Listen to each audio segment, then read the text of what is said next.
Nah, sekarang saya akan sharing tentang bagaimana menambahkan file tugas di Google Classroom. Nah, tentu yang pertama kita harus masuk ke kelas Google Classroom-nya dulu.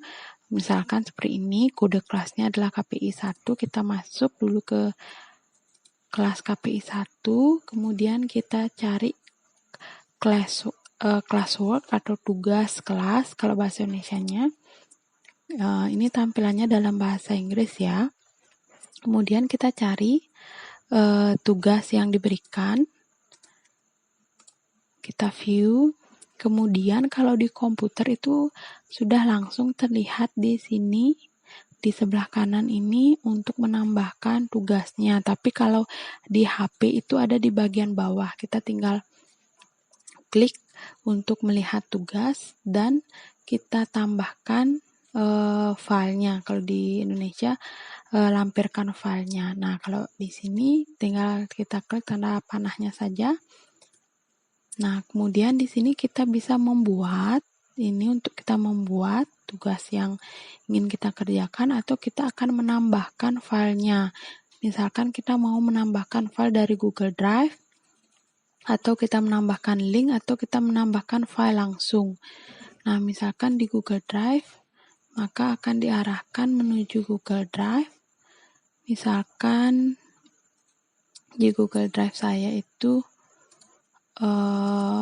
ada beberapa pilihan lagi. Nah, di recent ini adalah file-file yang sudah terakhir ditampilkan ya, kita lihat seperti itu. Kemudian upload, kalau kita mau mengupload tugasnya di Drive, kemudian nanti akan kita masukkan untuk file tugas atau kita ambil di Drive kita saja. Misalkan saya pilih salah satu, misalkan ini.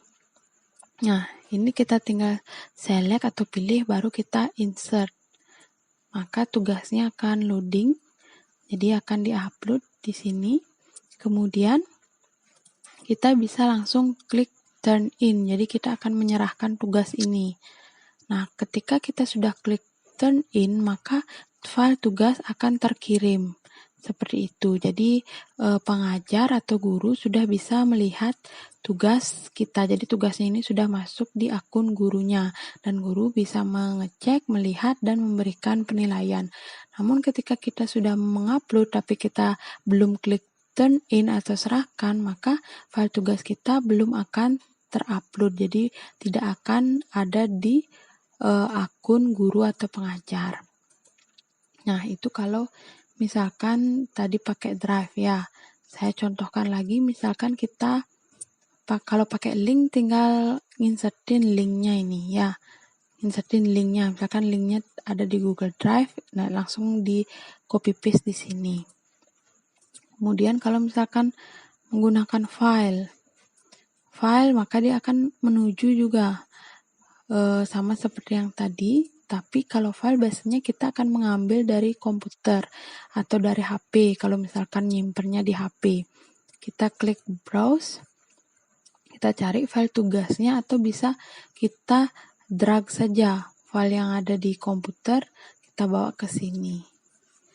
Misalkan saya akan masukkan, misalkan ini ganjil, open, maka akan loading dulu dia.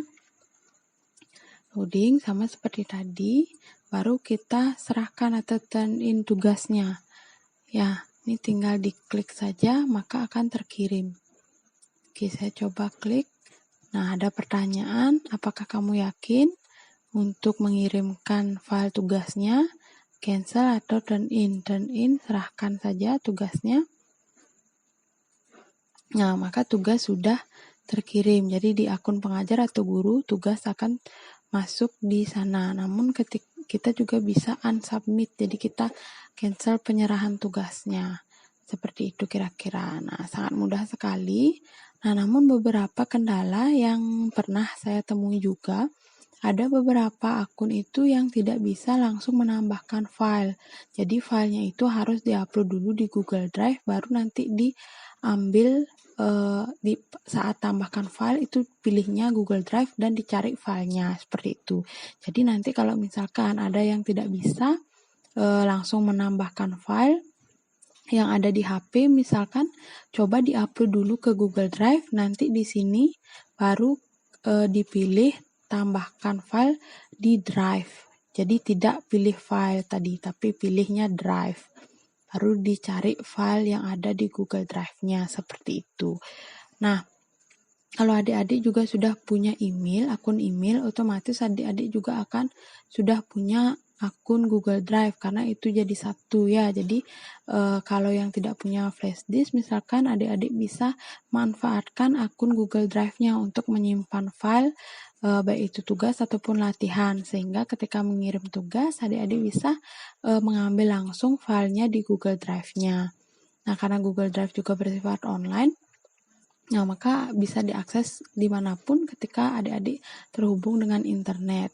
Nah, kalau misalkan dengan flash disk kan riskannya juga ketika adik-adik colok di banyak komputer misalkan atau di mana, kemungkinan akan terkena virus seperti itu. Tapi kalau Google Drive lebih aman, sehingga adik-adik dapat memanfaatkan itu jika misalkan juga kekurangan dana untuk membeli flash disk. Nah, untuk pilihan menggunakan flash disk ataupun Google Drive silahkan disesuaikan dengan kondisi adik-adik. Semoga tutorial ini bermanfaat dan tugas-tugas atau latihan bisa dengan lancar dikirim di Google Classroom. Terima kasih.